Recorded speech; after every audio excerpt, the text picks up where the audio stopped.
Y'all seen it, oh yeah.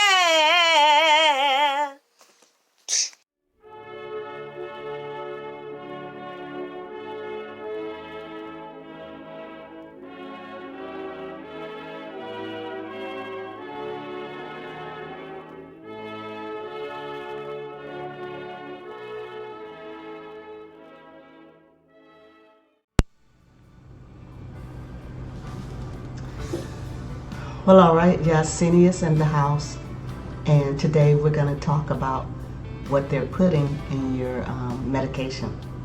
Okay, so I don't know how far ahead you are, and if you even ever looked at what's going into your body when you're taking these prescription drugs, but I can assure you there are some things that may be in your medication that you are totally unaware of, and some of them are really, really gross. So let's start with number one, gold. Okay, so I know that you know that it's been used for thousands of years in jewelry, but did you know that it has therapeutic properties? Today we have the oral anti-inflammatory medication Ridaura. That's Ridaura. Go look in your medicine cabinet and see if you have Ridaura. It's used to treat rheumatoid arthritis. And likewise, an injectable gold known as gold sodium diamylate, acronym GST, that's injected weekly or monthly into joints to treat arthritis. Now, I know a lot of people who get those injections, and I don't think they understand exactly what they're injecting into your body, and as well as what pills that you're putting in your mouth and into your system. But you should be aware of some of these things, like number two, the saliva of the Gila monster. Okay, so it's an exenatide and an active ingredient in Byetta and Bydurion. Byetta is Byetta. Go look in your cabinet. And Bydurion is Bydureon. And some of these medications may not have these names on it.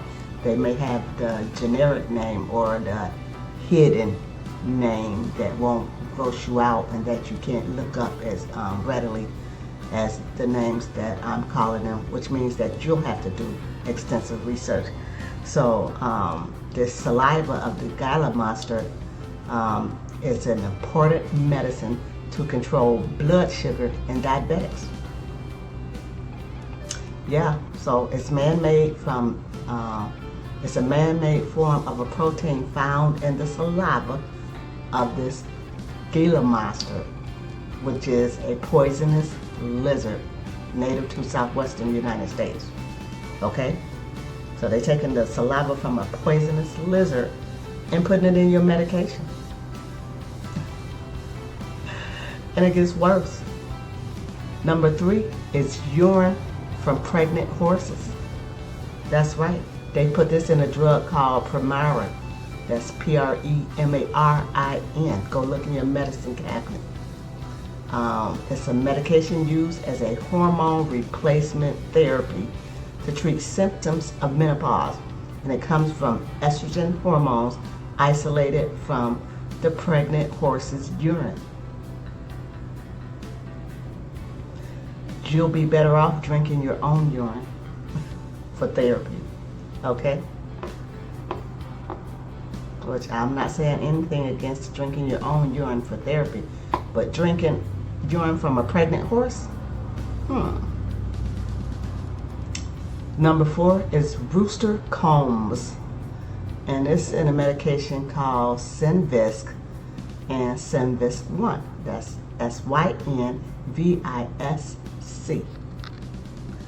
And it's injectable medications given for knee arthritis to provide pain relief for up to 6 months.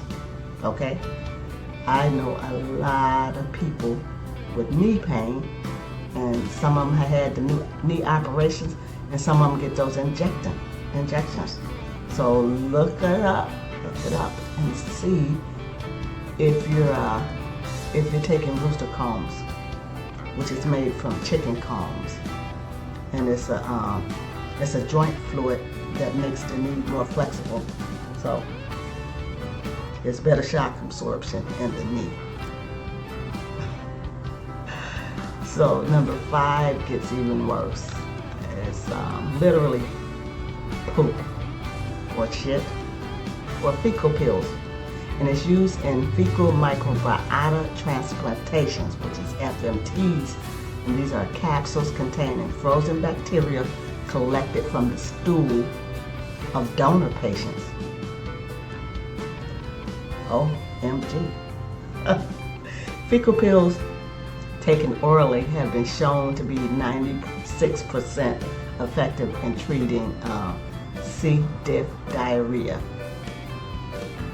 Yeah, and that's a truly hard to swallow pill. Truly. I hope you're not taking anything with fecal pills from fucking random donor patients. Anyway, it gets worse. Number 6 is formaldehyde. Yeah, you heard me. Formaldehyde, the main ingredient in embalming fluid and a common substance in household cleaning products. And this is used in medicine. The medication is called Hyprex. That's Hyprex. And it contains methenamine, which is making a resurgence in popularity as an effective medication for preventing recurrent urinary tract infections. It works when it's converted in urine to formaldehyde, which is the same chemical that we use to embalm dead bodies.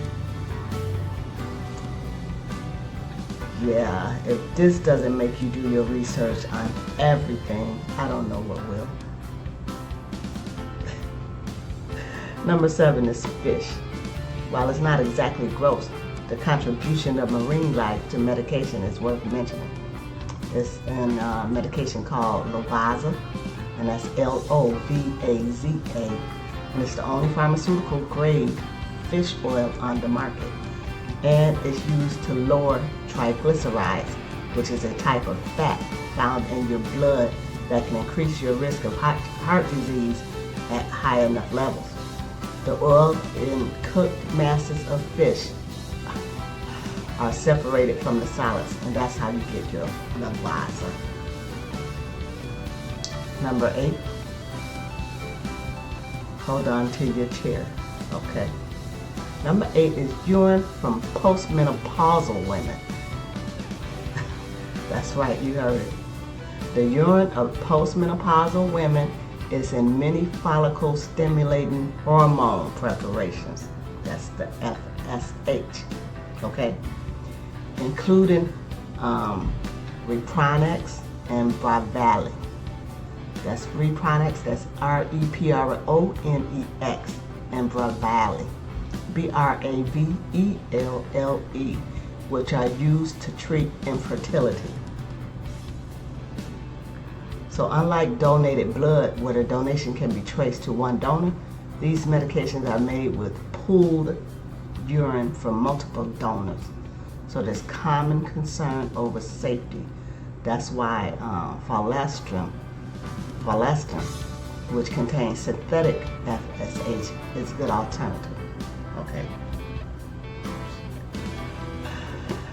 Number 9 is the pig's pancreas, and that's used in a medication called Creon. That's Creon, and it's made from the pancreas of pigs, and it's available only with a prescription. So Creon is used in patients who lack full pancreatic functionality, whether it's because of cystic fibrosis, chronic pancreatitis, type 1 diabetes, or removal of the pancreas. Chances are, if you're taking Creon, you're injecting into your body the pig's pancreas. And number 10 is the pig thyroid gland, which is an armour thyroid. That's ARMOUR thyroid, which comes from the dried out thyroid glands of pigs. So it's prescribed for underactive thyroid or hyperthyroidism, and it's less tightly regulated than Centroid, a manufactured form of thyroid hormone.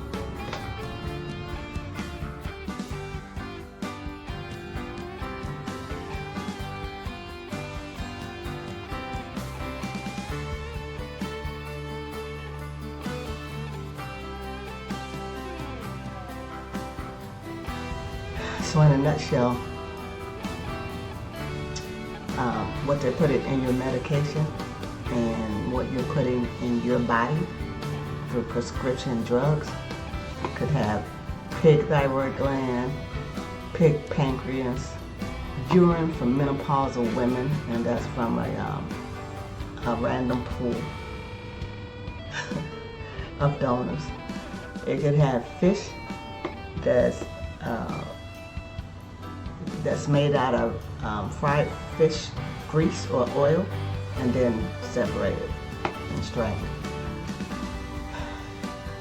You could be taking formaldehyde every day, or you could be ingesting poop from your fecal pills that you're unaware of, or rooster combs if you're taking Synvisc. I told you to go and look up those prescription names on your medication because the real names can be hidden. So you want to go and look at what the active ingredients are and also the inactive ingredients are in all of your medication. Don't trust none, okay? Because you could be taking urine from pregnant horses or saliva of a Gila monster, or you could be eating gold, which might not be so bad, but the rest of them, what did you think you thought? What do you think you thought you were taking?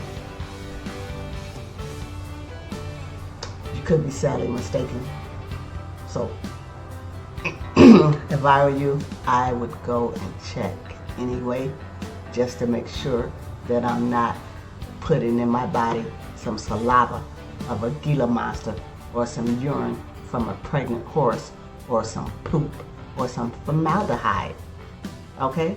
I don't want any urine from postmenopausal women or a pig's pancreas or a pig thyroid gland in my body, okay? I don't want anything made from a pig in my body.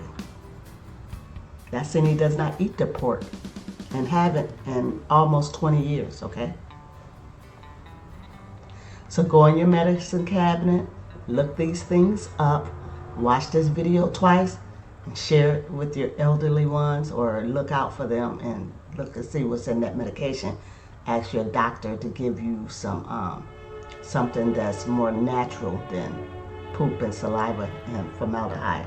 And with that being said, Yassini is out.